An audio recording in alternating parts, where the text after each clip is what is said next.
When it comes to payday, most people don't actually know what to do with their money. You get paid, you pay a few bills, you spend a bit here and there, and before you know it, your bank account is back to zero.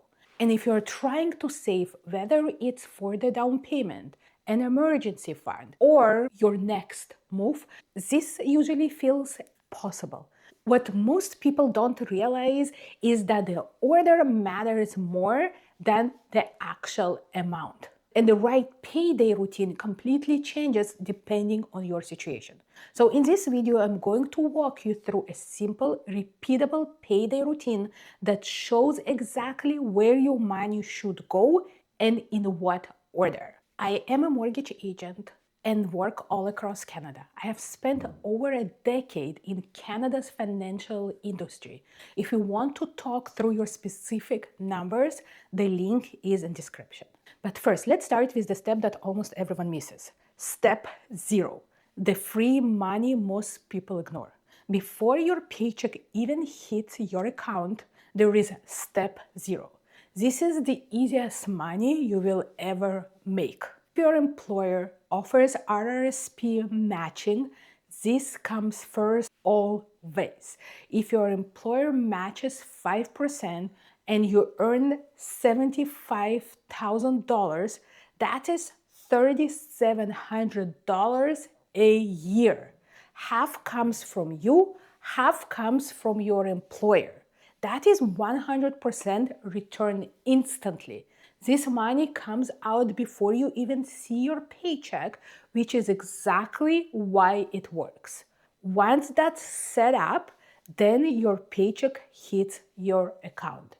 And this is where most people mess up. We are into our step number 1. Pay yourself first. The very first thing that should happen on a payday is automatic transfer to your saving. Not in the end of the month, not with whatever is left, because there is never anything left, especially right now. Your savings need to move before you can spend the money. And this part changes based on your situation. If you are a first-time buyer, a simple structure looks like this. A set amount goes automatically into your FHSA. Then a smaller amount into your TFSA. The FHSA is powerful because contributions reduce your taxable income and withdrawals for a home are tax-free. You put money in, you get a tax refund, and you still use the full amount for down payment. If you're boosting savings and already have money set aside, this is where the RRSP homebuyer plan can come into play. For higher income earners, the tax refund alone can add tens of thousands of dollars to your buying power. But this only works if you are realistic about the repayment later. If you are upgrading home, the strategy shifts again.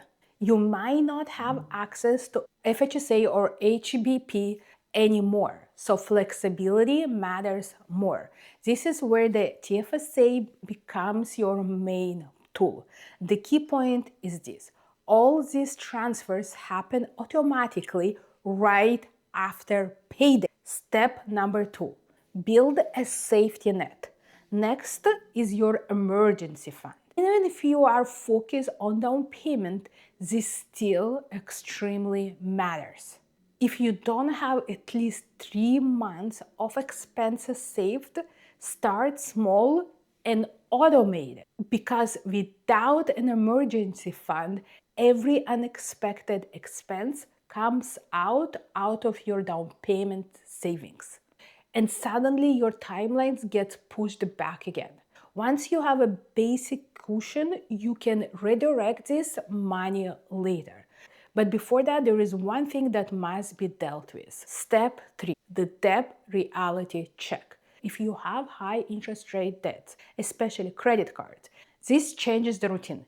Carrying a balance at 20-25% interest quietly destroys this whole progress. You cannot invest that kind of interest.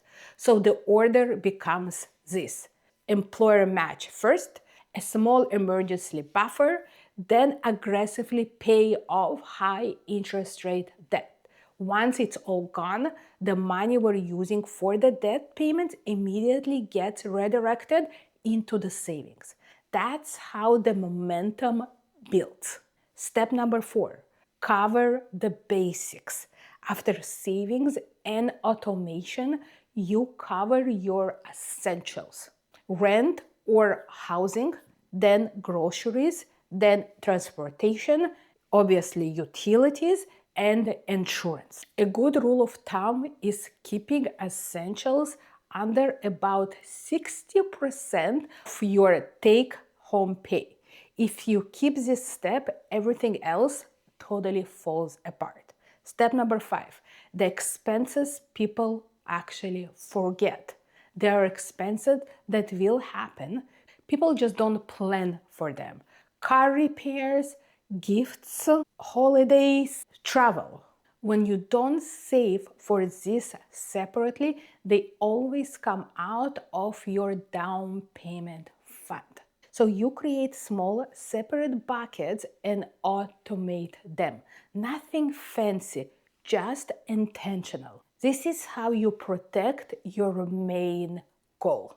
Step number 6, guilt-free spending. Whatever is left after all of that is your to spend. No guilt, no stress, because you already saved first. This is what makes the routine so sustainable. You don't feel restricted, you don't feel behind.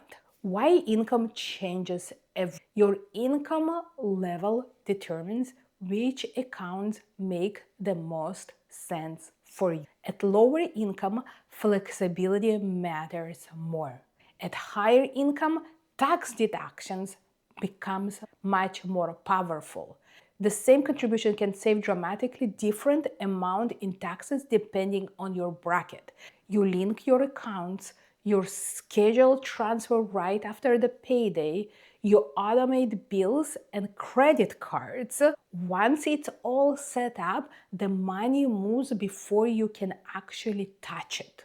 And that's how consistency created and happens. Your timeline actually matters. How soon you plan to buy affects how you invest this money. Short timelines mean safety, longer timelines allows more. This is your down payment, not retirement. So risk need to be controlled. If you follow this order every payday, saving stops feeling hard. The money takes care of itself. And instead of guessing, know exactly where your money went.